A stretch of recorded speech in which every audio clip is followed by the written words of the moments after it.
today's video po, magluluto tayo ng bulanglang na puso, kalabasa, at saka saluyot. So, ang ating is, meron na tayo ditong slice na sibuyas puti, bawang, at saka meron tayong cubes. So, yung ilalagay lang natin ay ang ating dilis. Wala pa ditong dilis, nagpabili pa lang. O, diba? Ganon. Ganon.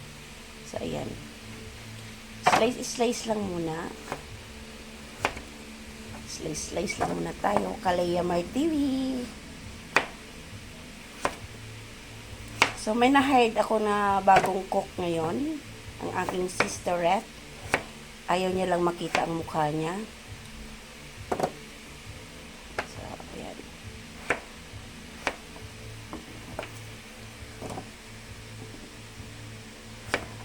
So, ayan na. Done na na-slice ang ating kalabasa. Mag-slice na naman tayo ng puso ng saging. So, umpisa na natin.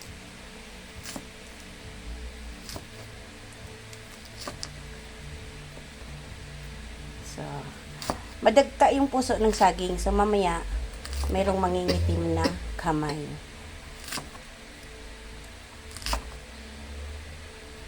Yan, mga kabalangga. Naubo ang ating cook. Ang ating cooker. So, ayan, slice na yan siya. So, this is it, pansit.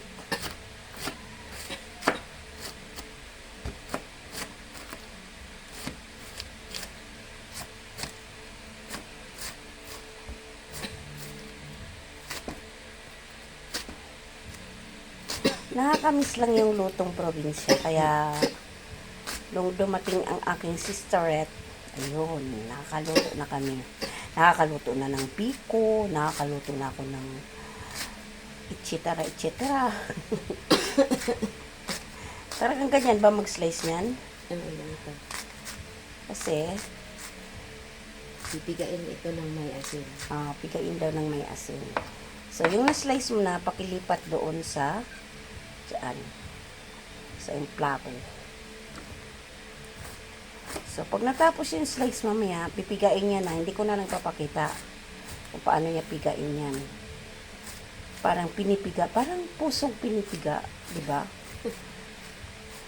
Yung mga nasaktang, mga sawing puso, yung pinipiga sa sakit, tapos nilagyan ng asin. O, diba? Yan yun, mga kapalangga. Sana all.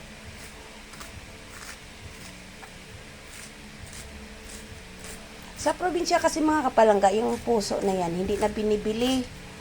So, dito sa amin, secret lang kung magkano bili ko dyan. 30 pesos lang naman. 30 pitot. So, that's it. Alright, so ayan, nagpakulo na tayo ng tubig mga kapalangga. So, ilalagay na natin ang ating bawang at saka sibuyas. So, pakukuluin lang natin yan sa mga kapalangga. Talagang asing bulang lang. Wala tayong bagoong isda. So, bawal din sa atin yung bagoong isda. Kaya, yan lang muna. Okay? So, pakukuluin lang natin mga kapalangga bago natin ilagay yung puso ng saging. Tapan lang.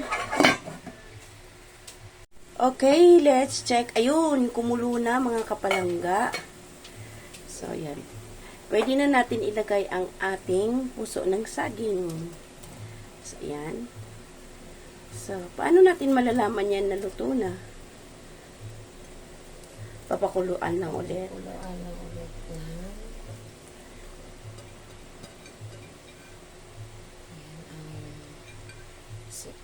So, ayan, walang dilis mga kapalangga. Walang nabiling dilis. So, ganyan na lang.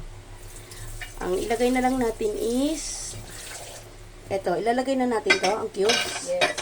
So, ilagay na natin ang ating cubes. Mamaya na yan. Tapos, saka na natin timplahan. Cubes na lang at saka patis ang ating panlasa dyan mga kapalangga. Kasi, wag na rin isda. Pure bulanglang lang yan siya mga kapalangga. Okay, takpan muna natin. Alright, hindi na. Oh. Alright, check natin. Ayun, kumulo na mga kapalangga. So, pwede na siguro ilagay ang kalabasa dito. Okay. Hindi naman siya pwedeng haluin, di ba? Pwede lang. Haluin lang natin mga kapalangga. Mamaya-maya na. Mamaya-maya na. Mamaya-maya na. So, ayan na mga kapalangga. Mamaya daw kunti. Kumulo na siya. So, taste lang natin mga kapalangga. Kung, pwede na siguro yan. Habang pinaano natin. Ay, sus. Kalabasa ilagay. Kalabasa lang ilagay natin. Ayan. Yummy. Maglalagay tayo ng patis. Oh my God, wala na tayong patis. Ubos ang patis.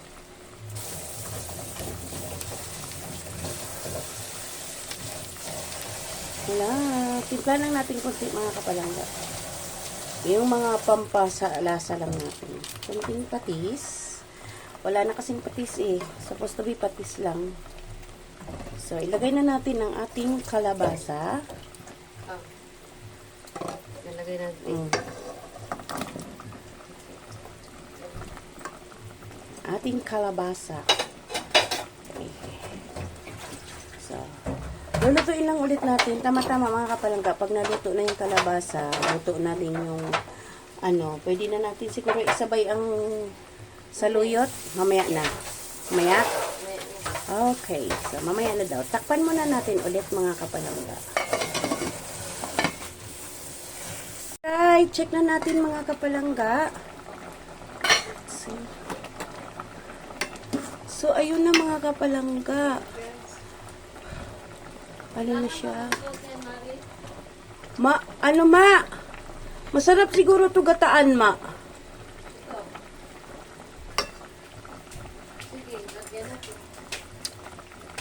Oh, pwede na. Tama ang na. Lagay mo na yan. Lagay na natin yung ating kahon ng saluyot. Ay, sarap.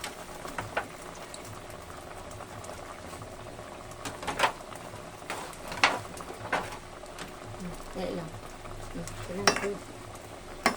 Halo lang natin mga kapalangga. Ano yun? Parang may Happy New Year na sa amin. May pumuputok-putok na. So, luto na yung kalabasa niya mga kapalangga para hindi masyado siyang durog. Pwede natin siguro ito lagyan ng gata, no? Kasi wala naman tayong ibang halo. So, gata na lang. Oh, yummy. Nakakamis. Oy, lagay mo na kayang gata. Wait, ano lang? Mamaya na? Mamaya na pakulo isang ano lang. Hmm. Isang kulo. Takpan muna natin mga kapalangga. Tanggalin lang natin yung flying objects doon. So, ayan mga kapalangga. Takpan muna natin daw ulit at isang kulo lang. So, yun. Bago natin ilagay ang ating gata.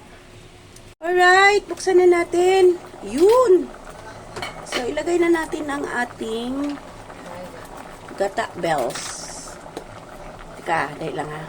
Let's go. Ilagay na natin ang ating gata. Okay.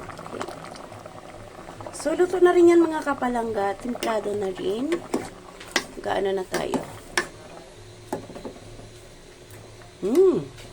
Inunid na pakuluin mga kapalangga kasi takpan lang natin. Makukulo ay mag-ano na rin yung ating gata. Ang ating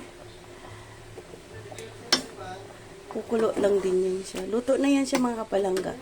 So, hanggang dito na lamang po mga kapalangga. Leomar TV, ang ating bulanglang nagiging ginataan. Leomar TV po, maraming salamat sa mga support sa aking video, sa aking mga live. Thank you so much po everyone. God bless you. Bye. See you around mga kapalangga. Leomar TV. Arots. Yan. Ayan o. Kainan na. Okay. Dapat kasi ano lang talaga yan, bulang lang walang dilis.